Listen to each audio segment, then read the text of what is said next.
কৈলাস। শিব ঠাকুরের চোখটি বড়, করছে ছলো ছলো। মনটি যে তার বড্ড খারাপ, হয়েছে ভারাক্রান্ত। একলা কদিন কৈলাসে যে থাকতে হবে তাকে।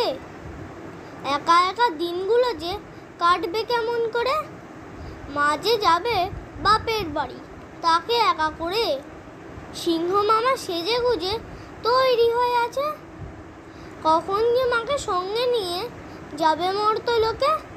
সঙ্গে যাবে লক্ষ্মী দিদি আর গণেশ দাদা। কার্তিক আর সরস্বতী থাকবে না কো একা। মামার বাড়ি ভারী মজা, বলে কার্তিক দাদা। সরস্বতী বলে চুপ করে থাক, রইবে বাবা একা। থাকবে বাবা সাবধানেতে, বললে সরস্বতী। ফিরবো যে খুব তাড়াতাড়ি, হবে মন কেমনের ছুটি।